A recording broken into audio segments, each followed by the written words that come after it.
உங்களுக்கு விவசாயம் பிடிக்குமா? அப்போனா மறக்காமல் இந்த வீடியோ வந்து பாருங்கள். நீங்கள் தென்னை மரம் வச்சுருந்தீங்கன்னா லாபமா இல்லையான்னு பார்க்கலாம் வாங்க இந்த வீடியோவில்.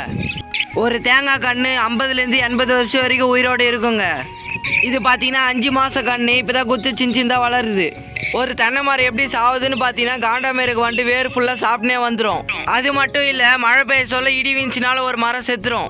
இது பார்த்தீங்கன்னா 30 வருஷத்து மரம், ஹைப்ரிட் இல்லை நாட்டு மரம். எனி டைம் காய் வைக்குங்க 365 நாளும். ஒரு நாளைக்கு ஒரு மரத்துக்கு 4லேருந்து 5 காய் வீயும். மொத்தம் 10 மரங்குது, 50 காய் வீயும் ஒரு நாளைக்கு. டெய்லியும் வீர காய் அண்ணோட எடுத்தாந்து பொறிக்க வச்சுன்னு ஒரு இடத்துல கும்பலாக கொட்டிட்டு கோடாலி வச்சு பொழக்க ஆரம்பிச்சிடும். கத்தியில் போல்ந்தீங்கன்னா தேங்காய் தண்ணி குடிக்க முடியும், கோடாலி போல்ந்தீங்கன்னா குடிக்க முடியாது. மொத்த தண்ணி கீழே போயிடும். ஆனால் வேலை சீக்கிரமாகிடும் கோடாலியில் பிறந்தா. தேங்காய் பார்த்தீங்கன்னா பச்சை தேங்காய் பொழக்கூடாது. காஞ்ச தேங்காவை பார்த்து பருப்பாகத்தான் பார்த்து பொழக்கணும். பச்சை தேங்காய்னா நம்மளுக்கு நோண்டுறதுக்கு கஷ்டமாக இருக்கும். ஆனால் காஞ்ச தேங்காய்னா அப்படியே ரவுண்டாக வந்துருங்க அழுக்கழுக்கா. மார்க்கெட்டில் பார்த்தீங்கன்னா 1 கிலோ 90 ரூபான்னு போகுது தேங்காய் பருப்பு. நீங்கள் தேங்காய் பொழுதுட்டு 2 நாள்லேருந்து 3 நாள் வரைக்கும் காய வச்சிங்கன்னா தேங்காய் சூப்பராக இருக்கும். தேங்காய் பார்த்தீங்கன்னா ஃபுல்லாக நோண்டி முடிச்சுட்டு குடக்கட்டே எதுவுமே போட்டிங்கன்னா அடுப்புக்காகவும் ஒரு தேங்காய் குடக்கட்டை 1 ரூபான்னு போகுது மார்க்கெட்டில். தேங்காய் குடக்கட்டை பார்த்தீங்கன்னா பாலகௌரவம் விற்கலாம். தேங்காய் சோப்புக்கு யூஸ் ஆகும், செம்ம ஹெல்த்தியாக இருக்கும். நீங்கள் 3 நாள் காய வச்சிட்டோன்னே இதுமாரி அழுக்கழுக்காக வரும் தேங்காய் சூப்பராக இருக்கணுன்ற சொல்லும். நம்மளது பார்த்தீங்கன்னா ஒரு நாளைக்கு 50 காய் பொழப்போம். மொத்தமே ஒரே நாளே நோண்டி முடிச்சிருவோம். நோண்டி முடிச்சுட்டு அப்படியே வெயிலில் காய வச்சிருவோம்.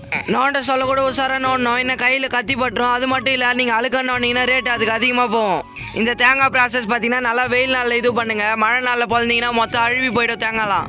இது பார்த்தீங்கன்னா மொத்தம் 250 தேங்காய் மொத்தமே வெயிலில் காய வச்சுன்னு இருக்கும். 3 நாள் ப்ராசஸ். தேங்காய் பருப்பு பார்த்தீங்கன்னா 2 கிலோ பருப்புக்கு 1 லிட்டர் எண்ணெய் வருங்க. தேங்காய் பருப்பை நீங்கள் லோக்கல் கடைக்கு எடுத்துன்னு பண்ணிங்கன்னா 80 ரூபாயிலேருந்து 90 ரூபா போகும் 1 கிலோ. இதே நீங்கள் கவர்மெண்ட் மில்லுக்கு எடுத்துன்னு பண்ணிங்கன்னா 100 ரூபாயிலேருந்து 150 ரூபா போகும். தேங்காவை காய வச்சிங்கன்னா பக்கத்துலேயே இருக்கணும், ஏன்னா நாய் காக்கெல்லாம் தூக்கின்னு போயிடுங்க. நீங்கள் தேங்காய் மரத்தில் இளநீராக விற்றீங்கன்னா 5 ரூபாயிலேருந்து 20 ரூபா போகுது ஒரு இளநீர். நீங்கள் இளநீராக விற்கிறது தான் கொஞ்சம் பெட்ரு, ஏன்னா அது சீக்கிரமாகவே வாங்கின்னு போயிடுவாங்க.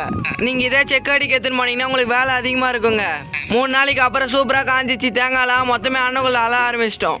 நம்மளது பார்த்தீங்கன்னா தேங்காய் மழை பெய்யவே 3 நாள் காய்த்து 5 நாள் வரைக்கும் காஞ்சிருச்சுங்க. கீழே பார்த்தீங்கன்னா அப்படியே போடாமல் புடவை போட்டு போட்டிங்கன்னா தான் கரெக்டாக இருக்கும், இல்லை மண்ணில் ஏறிக்கும் தேங்காயில். மழை பெஞ்சின்னா ஒன்று எடுக்காமல் அப்படியே பையோட தூக்கி உள்ளே வச்சிடலாங்க. இதுமாரி யார் யாருக்கு அனுபவம் இருக்கோ கமெண்ட் பண்ணுங்க. ஃபுல்லாக பையில் போச்சு கடையில் எடுத்து போய் வச்சோன்னே மொத்தம் 19 கிலோ வந்துச்சு நம்ம பருப்பு. பையில இருந்து அணுகுள்ள கொட்டி மிஷினில் போட ஆரம்பிச்சிட்டோம். மிஷினில் போட்டோன்னே வேறு லெவலில் அரைக்குது மிஷின். நம்மளுக்கு அதுக்கேற்ற மாதிரி எண்ணெய் பியூராக இருந்துச்சுங்க, சூப்பராக. நீங்கள் கடையில் எண்ணெய் வாங்கினீங்கன்னா பாமாயில கலப்பாங்க. இதுதாங்க ரொம்ப பியூரான எண்ணெய், உடம்புக்கு ஹெல்த்தியான எண்ணெய். வெயில் வேறு பயங்கரமாக காயுதுங்க. நாங்கள் செக்காச்சின்னு பார்த்துங்களே மழை பிச்சுக்க மழுகுது. எண்ணெய் வர வர அதுமாரி பண்ணாதாங்க கரெக்டாக ஃபுல்லாக எண்ணெய் கீழே போகும், இல்லை அப்படியே ஃபுல்லாக தேங்கிடும் அங்கேயே. நம்ம செக்க வச்சுன்னா 1 கிலோக்கு 10 ரூபா வாங்கினாங்க. மொத்தம் 19 கிலோ 190 ரூபா வாங்கினாங்க செக் அடிக்கிறதுக்கு மட்டும். நம்மளது 19 கிலோக்கு 50 லிட்டர் எண்ணெய் வந்துச்சு. நம்ம எதிர்பார்க்கத்தோடு அதிகமாகவே வந்துச்சு எண்ணெய் பார்க்க சொல்ல செம க்ளீனாக பியூராக இருந்தது. நம்ம செக் அடி புனாக்கு அங்கேயே கொடுத்துட்டு வந்துட்டிங்கன்னா நம்மளுக்கு செக் அடிக்க ஃப்ரீ. இன்னும் எத்தனை வந்தோன்னா அது அதுக்கு தனி காசு கொடுக்கணும். நம்ம புனாக்கு எத்தாந்து காய வச்சு கிலோ 50 ரூபான்னு விற்றுக்கலாம், ஏன்னா மாட்டுக்கு போட்டுக்கலாங்க. நம்மளது பார்த்தீங்கன்னா 1 லிட்டர் எண்ணெய் 250 ரூபான்னு விற்றோம். இதுமாரி விவசாயம் பச்சா சப்ஸ்கிரைப் பண்ணுங்க, ஃபாலோ பண்ணுங்க.